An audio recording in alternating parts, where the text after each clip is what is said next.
For any advertisements, contact us 9885272720. ప్రేక్షకులందరికీ నమస్కారం. ఈరోజు మనం అంటే ద్వారాలకు సంబంధించిన ఎపిసోడ్స్ ఏవైతే చేస్తున్నామో ఆ ఎపిసోడ్స్లో భాగంగా ఈరోజు సింహద్వారానికి సంబంధించిన ఇంకా డెప్త్ నియమాలు, అంటే ఒక సింహద్వారం అనేది అసలు ఈ కమ్మీలు ఎలా ఉండాలి, గడప ఉండాలా లేదా, చాలామందికి ఇలాంటి ప్రశ్నలు ఉంటాయి. వీటన్నిటికీ సంబంధించిన సమాచారం ఈ వీడియోలో మనం తెలుసుకుందాం. సో మనం ద్వారాలకు సంబంధించిన ఇప్పటికీ ఎపిసోడ్స్ ఆల్మోస్ట్ 7-8 ఎపిసోడ్స్ అయిపోయినాయండి. అసలు నిజంగా సింహద్వారానికి సంబంధించి నిజంగా ఇన్ని ఉన్నాయా అనే ఒక ప్రశ్నార్థకంగా ఎంతోమందికి అనిపించవచ్చు. కానీ నిజంగా మనం ఫాలో అవ్వగలిగితే ఇవన్నీ కూడా ఒక మంచి రిజల్ట్ అనేది తీసుకొని వస్తుందండి. సో ఇక్కడ మీరు అర్థం ఏం చేసుకోండి అంటే, ఒకటి అసలు సింహద్వారానికి నియమాలు ఎందుకు చెప్పారు.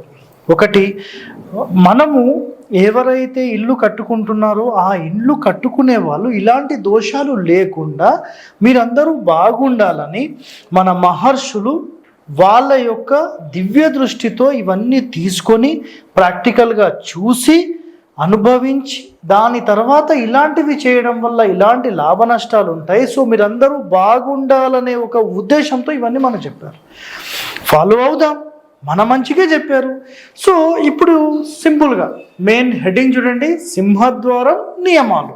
సో ఒక సింహద్వారానికి సంబంధించిన నియమాలు ఎన్ని రకాలుగా ఉంటాయి, వాటి యొక్క కండిషన్స్ ఏంటి, క్లియర్. ముందు సింహద్వారానికి గడప ఉండాలా లేదా అని చాలామంది అడుగుతారు. తప్పనిసరి ఉండాలి సార్. ప్రతి ఇంట్లో అయితే పెడతారు కదా, మరి దీని గురించి ఎందుకు చెప్తున్నారు మీరు? సో నేను చాలా సిటీస్ తిరుగుతూ ఉంటానండి. సింహద్వారం కూడా లేకుండా చాలామంది డోర్ను పెట్టేస్తున్నారు. సో ఇలా చేయకుండా మీరు సెట్ చేసుకోండి అనే ఒక ఉద్దేశంతో ఈ వీడియో చేయడం అనేది జరుగుతుంది, గుర్తుపెట్టుకోండి. నెక్స్ట్, గడప నేలలో ఉండడము. అంటే కొన్ని ఇండ్లు నిజంగా మీరు ఈ వీడియో చూడండి, ప్రతి ఒక్క సింహద్వారం ఇలానే ఉంది. ఇది కలికాలం కాబట్టి ఇలా జరుగుతుందేమో. ఎందుకంటే చాలా మందికి జరిగే నష్టాలకు ఎన్నో రకాల కారణాలలో వాస్తు లోపాలతో తయారు చేయబడుతున్న మీ ఇల్లే కారణం. అర్థం చేసుకోండి.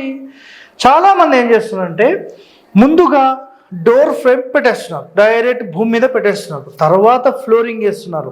ఈ 3 ఇంచుల ఫ్లోరింగ్ ఆ 4 ఇంచుల గడపను మొత్తం మూసేసి జస్ట్ 1 ఇంచ్ బయట కనపడేలాగా చేస్తుంది.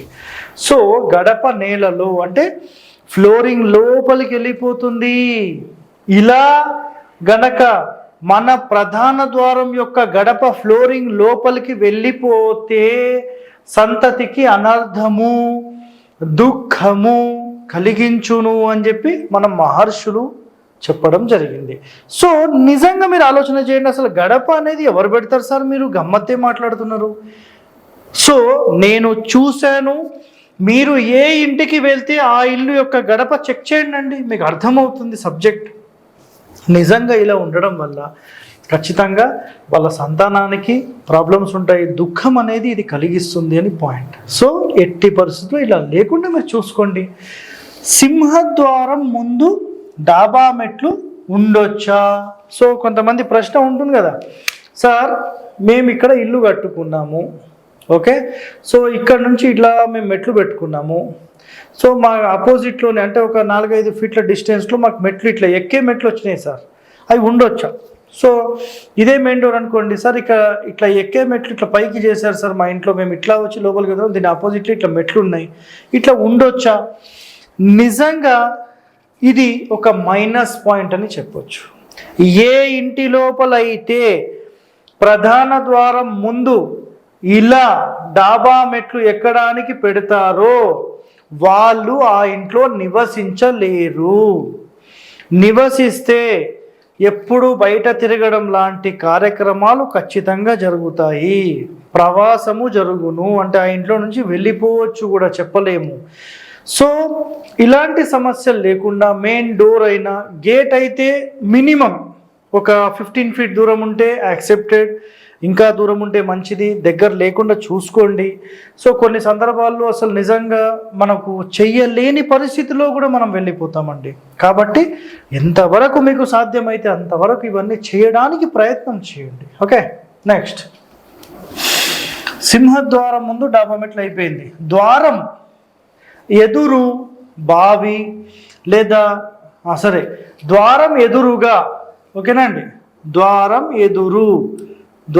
ఎదురుగా బావి ఉంటే, సో చాలామంది ఏంటంటే ప్రధాన ద్వారం ముందు ఒక బావి ఉందనుకోండి, ఇటు పక్కకుంటే ప్రాబ్లం లేదు, కానీ ఆపోజిట్లో ఉందనుకోండి, అప్పుడు ఏం జరుగుతుంది అంటే ద్వారం ఎదురుగా బావి ఉంటే ఇది 100% గర్భశోకాన్ని మిగులుస్తుంది. గర్భశోకం అంటే ఏంటి సార్?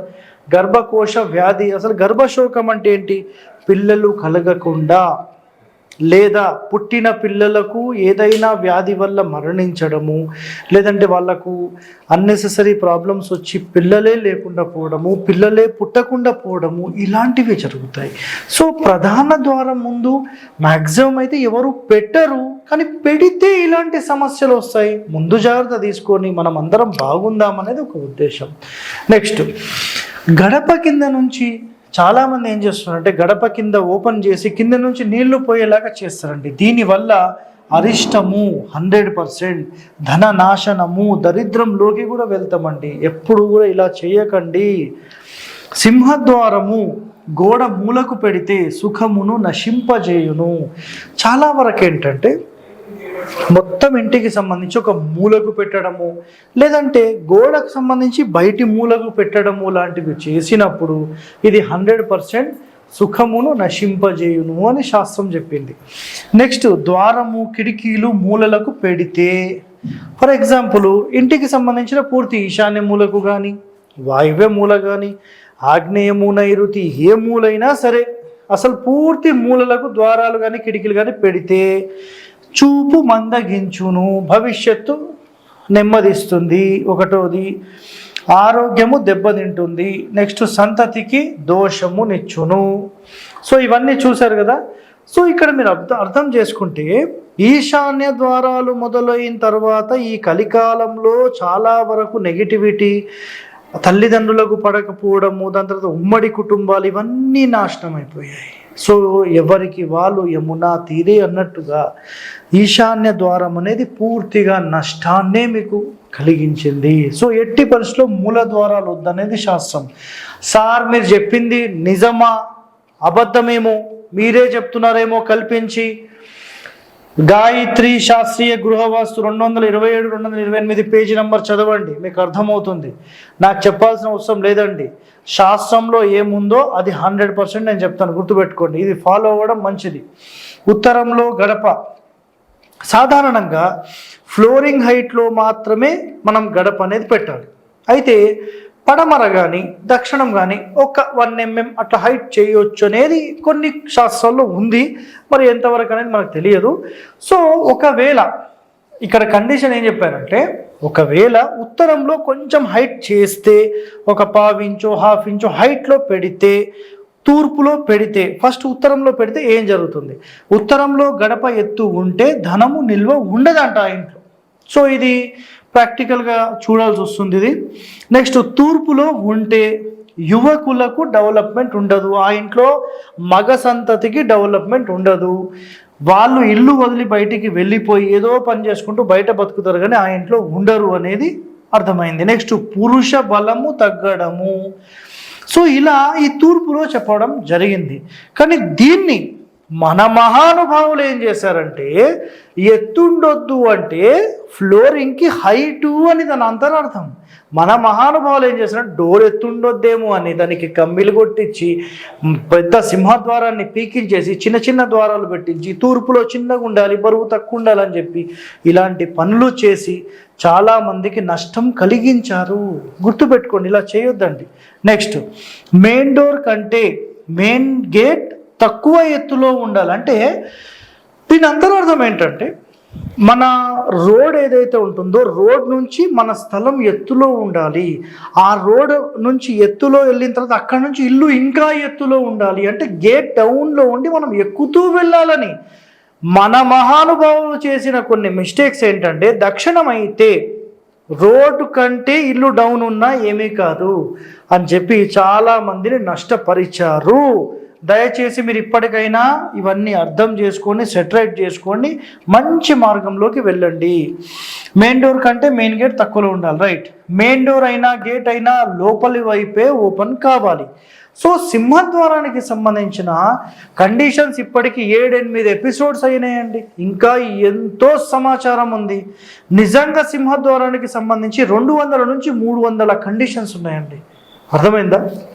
మీరు నిజంగా ఇవన్నీ నేర్చుకొని అసలు ఇంప్లిమెంట్ చేస్తే ఎంత అద్భుతమైన ఇల్లు నిర్మించవచ్చు అనేది ఆలోచన చేయండి. ప్రతిదానికి నెగిటివ్ లాగా మనం వెళ్ళకుండా శాస్త్రంలోని అంశాలను అన్నీ అనుసరించి మనం ఇల్లు కడితే నిజంగా మనం అందరం బాగుండాలి వాళ్ళు చెప్పారు కదండి. సో ఆలోచన చేసి డిసిషన్ తీసుకోండి. మీ అందరికీ మంచి జరగాలని కోరుతూ సెలవు తీసుకుంటున్నాను. ధన్యవాదాలండి.